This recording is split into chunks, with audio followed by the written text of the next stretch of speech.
This is an answer to Joe Vegan, who answered my 3 questions. Alright, so question 1 was, is the blackness of coal and the clarity of diamond, are those physical properties of coal and diamond?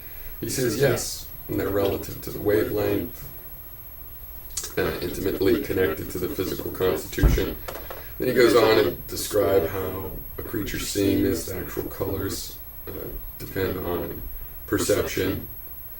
And I think he was pointing out that that's also still a product of a physical happening. And he confirms consciousness is explained physically. And then he ends up saying it should be talked about as a metaphysical debate according to SCP. Okay, first of all, Joe, I think you might be guessing wrong as to what the point of that question is. I'm not going to say they're not physical. I believe they're physical. The explanation of how that could be is, one, what it means to be physical, and I have a definition, an information processing definition, that ends up describing what perceptions are considered related to physical things. It's clear to me that it's the blackness of coal and the clarity are physical. Somebody said, no, it just has to do with whether you see the photon. No, the clarity of diamond has to do with whether photons can make it through from one side to the other. So it is physical. And my point there is that there's this issue that comes up, that continually comes up, which is whether form, is physical, is the arrangement of something, is that physical, or is that proof that there's these non-physical forms? And obviously, it's physical. Something's arrangement in space, If you have 10 people seated around a table, who's sitting next to who is a part of the physical description of the situation. And then the metaphysics stuff, that wasn't really the question, was it? But with metaphysics, it's like the Stanford article makes clear there is no criteria. Those things that are considered metaphysics, they don't have anything in common that makes them all metaphysics. So saying that they are metaphysics and people would call it metaphysics is just saying people would put it in the folder L. The things that should go in the folder L. Well, what makes them go in the folder? Well, it's a list of things we put in there. Do you get it?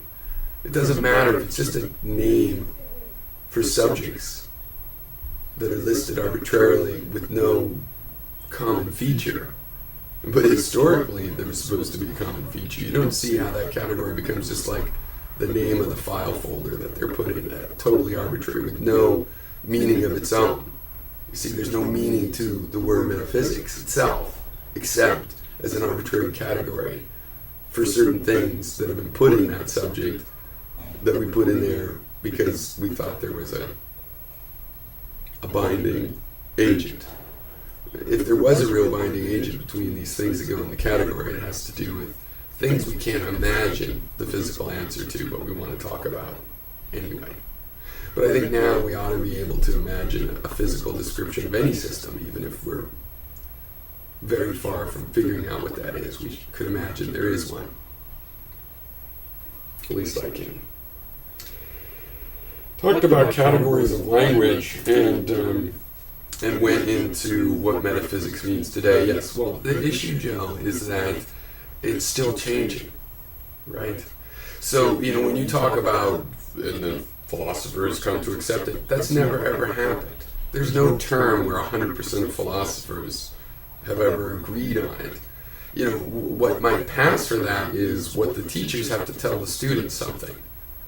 But the teachers teaching high school or undergrad or any students, that's not the official answer to the questions that they're giving. That's their best understanding at the moment, at their place in history. If you look at evolution of the term metaphysics, it's pretty clear. It's lost semantic meaning. It is now just an arbitrary label, an arbitrary category, clung to for historical reasons. And I claim to hold on to some of the now, obsolete definitions. The final thing was I was talking about the framing. Now, you missed the answer to this last question you give us, no, you don't get what I'm talking about. See, the framing of something like elephants includes circuses and Dumbo and peanuts, right? So those things aren't part of the definition of elephant, but they are part of the framing of elephant. Now, very few people are familiar with that standard Encyclopedia of Philosophy article I pointed you to that you're quoting. And I'm glad you agree it's a good article. The Stanford Encyclopedia of Philosophy is the best philosophical resource online I've found. And and the point is, the framing of metaphysics does bring in these unchanging, beyond physics, theism, the soul. It brings in these frames.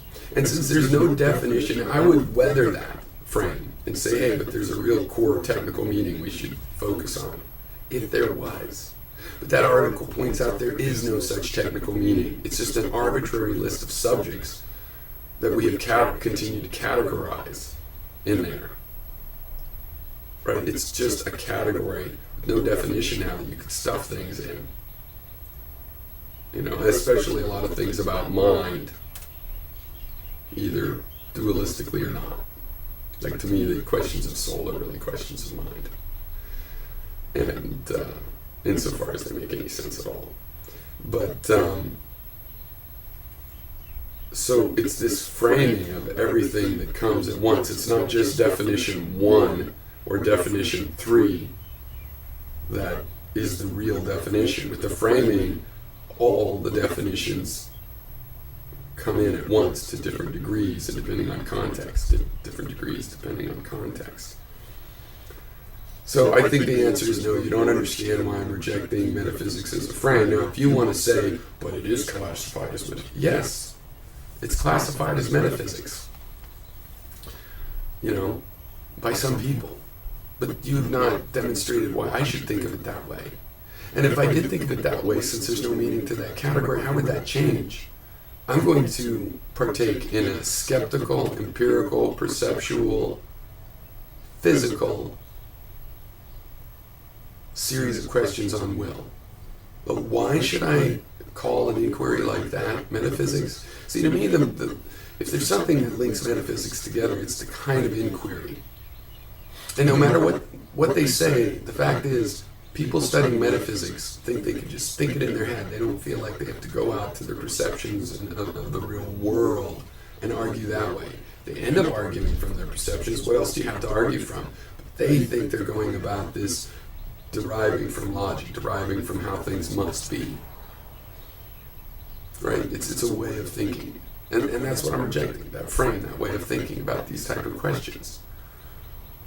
So I think you should try to understand that about my rejection of metaphysics. It doesn't mean you can't categorize it or that there are people in metaphysics departments that would have something to say, you know, about my argument. And how language changes, I think you should think about that it's changing right now.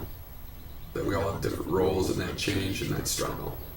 And you can't just say, oh, well, it's already set. It doesn't make sense. It's changing, so it's not already set. It just has a current state, maybe coherent and maybe in the middle, or maybe a mid-phase, or maybe at a threshold of clarity, maybe about to change, maybe about to evaporate. And I look back and forth. I'm big on etymology. One reason is because it helps me looking back in time in the history of concept of a word. Helps me look forward in time. And then the final thing is just to question one. The issue is that form, arrangement in space and time is a physical thing. And that will come up again. Cheers.